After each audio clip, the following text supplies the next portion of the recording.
My parents forced me to claim my sister was my daughter. The truth was revealed at their anniversary party. I was 18 and about to start college when my mom had my sister Ruby.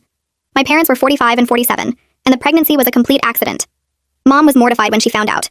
She was the regional director at her company, and my dad had just made partner at his law firm. They spent 9 months telling no one except me. Mom wore loose clothes, worked from home during the last trimester, and told her office she had back surgery. When Ruby was born, my parents brought her home and told me the plan. I was going to tell everyone Ruby was mine. They said it was temporary, just until they figured things out.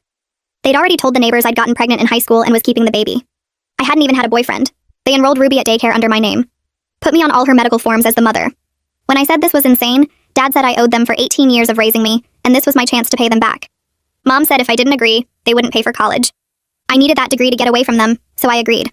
The story they told everyone was that I'd gotten pregnant senior year, and the father disappeared. They were being supportive grandparents, letting me and my baby live with them. Mom would cry to her friends about how hard it was watching her teenage daughter struggle with motherhood. Dad told his partners he was heartbroken but standing by me. They got so much sympathy and praise for not kicking me out. Meanwhile, I was the teen mom who ruined her life. My high school friends stopped talking to me because their parents didn't want them around a bad influence. My relatives whispered about me at family events. My grandmother sent me pamphlets about adoption and said I was selfish for keeping Ruby when I couldn't provide for her. I couldn't date because what guy wants an 18-year-old with a baby? I started college locally because my parents said I needed to be home for Ruby. They'd drop her at daycare, but I had to pick her up. If she was sick, I missed classes. Professors would see me with a baby and assume I was irresponsible.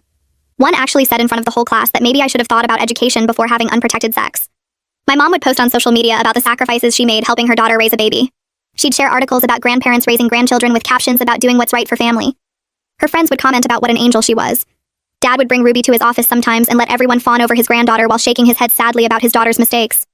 They'd have me bring Ruby to their work events so everyone could see their burden. People would look at me with pity or disgust while my parents got praised for their support. At Ruby's first birthday, my parents threw a huge party. They invited all their friends and made me stand there holding Ruby while they talked about the challenges of having a grandchild so young. I wanted to scream the truth, but my parents had made it clear that college funding depended on maintaining the lie. For 3 years, this continued. I couldn't transfer to a better school because I was Ruby's mother on paper. I couldn't study abroad. I couldn't take internships that required travel. My transcript had gaps from all the times I had to handle Ruby's needs. My parents, meanwhile, told everyone how proud they were for supporting me despite my mistakes. When Ruby turned 4, she started asking questions. My parents told her to call me Mama and them Grandma and Grandpa. But at home, when no one was around, they'd parent her and treat me like a sister. My parents would get annoyed when Ruby wanted me instead of them, saying I was confusing her by trying to act like her mother. The breaking point came when Ruby started kindergarten. The teacher conference request came to me since I was listed as her mother. When I showed up, my mom was already there. She told the teacher she handled education decisions as the grandmother since I was too young to understand. The teacher looked at me with such pity. She actually offered to connect me with resources for teen mothers trying to finish their education. That night, I told my parents I was done.